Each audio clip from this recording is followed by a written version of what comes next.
Happy Saturday out there in Quarantineville. I think it's our second or third weekend that we've had to stay in the house, other than maybe just go riding and buy food to take out and bring home. But I had a great time the other night doing the taco demonstration, so I thought I would try to do the pie crust, since I've had so many people through the years ask me about my pie crust, and I've wrote blogs about it, and but I thought it'd be fun to do a video on it. So I've done a few things in preparation just to save a little bit of time, so y'all aren't having to sit and watch this for 15 minutes. So the amounts that you use for pie crust are 2 cups of flour, about a half a teaspoon of salt, and 3/4 cup shortening. The shortening can either be half butter and half Crisco shortening, or you can use either all butter or all Crisco. I'm using half and half this time, just because we're trying not to go to the store so often, and I'm getting low on butter. I think I have less than 5 pounds in the refrigerator right now. So I'm using half and half. But you just take it and you work it in with the 2 cups of flour. I've already put the salt in it. And you just start using the pastry blender. You always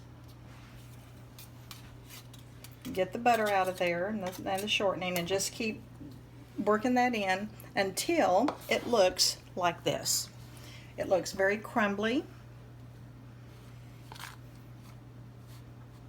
So that is what it's supposed to look like. Now you add the ice water, and the ice water, I'm not a chemist or a scientist, I don't know what it does, but they say the ice water does something to the gluten and makes it flakier. So you use ice water, usually about 4 to 6 tablespoons per recipe. And sometimes it takes a little more, sometimes it takes a little less. So we'll start with that and start stirring it. And you stir it until it gets into a ball. And because of time, I've also made a pie crust. Now after you get it into a ball, I wrap it in wax paper, and I do refrigerate it for about an hour. Once again, I don't know why, but all the experts, whoever they are, say to do that because it helps it become a flakier crust. So here is my crust that I made early this morning.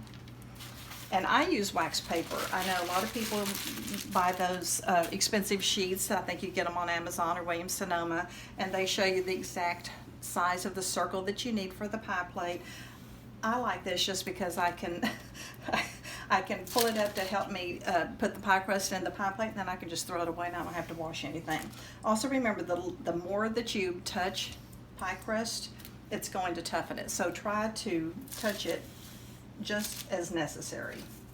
So here we just start rolling, and you get it in a circle.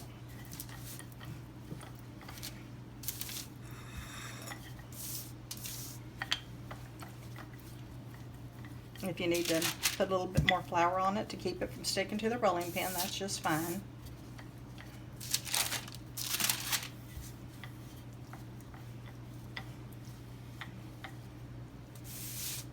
The single crust pies like pumpkin, pecan, chocolate cream, things like that, you usually don't have to worry too much about the edges of the pie crust turning too brown, except for maybe the pumpkin and the pecan, because those do take longer.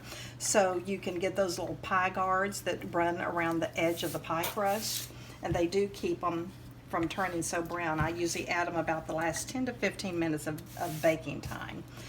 But if you're just baking the empty pie shell to use for a chocolate cream pie or coconut or banana, something like that, you usually don't have to ever use it, because your pie crust is only going to stay in the oven for about probably 15 to 18 minutes. So also with the wax paper, if you use it, it's great to be able to use it to flip your pie crust over like that.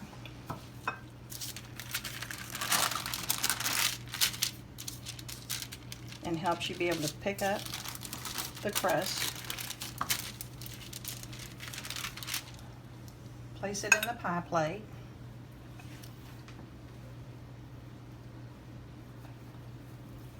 there we go. It's just as easy as that. I tuck in usually the edges like that.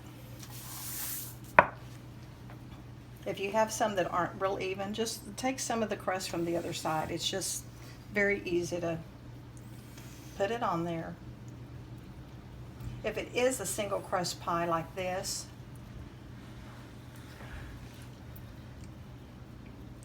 you might want to, I know people have said you buy the little weights and put in the bottom. I've never had those. I do usually take a fork or a knife and just kind of poke little holes in it like that before I put it in a 425 preheated oven. Bake it till it's getting golden brown. And you have a pie crust that's ready to use for any kind of pudding pie, any chocolate fudge pie that you whipped up with whipping cream or whatever. Now, if you are going to use this to make a pumpkin pie, pecan pie, something that you have a filling already in it when you put it in the oven, you might need to either put aluminum strips on the edges about the last 10 or 15 minutes of baking. Just watch it. If it starts getting too brown, put the little strips on this, or I use these edges. And I got these on Amazon. I got 2 of them, and you just lay it on there. And in fact, if I'm doing this, I usually put it on when I first put the pie in the oven and leave it on there till about the last 10 or 15 minutes, and then I remove it. That's easier than taking a hot pie out and then putting them on there the last 10 or 15 minutes. Which a lot of the recipes will tell you to put them on there at the last. It's much easier to do it at the first. So there you have a homemade pie crust. Very simple, 5 to 10 minutes at the most, and you'll love the flavor. That it's not as salty as the bought pie crust, and it's flakier than the bought pie crust. So let me know how you enjoyed watching this, and also let me know when you make your pie crust and how it turned out. Thank y'all. Have a great Saturday. Bye.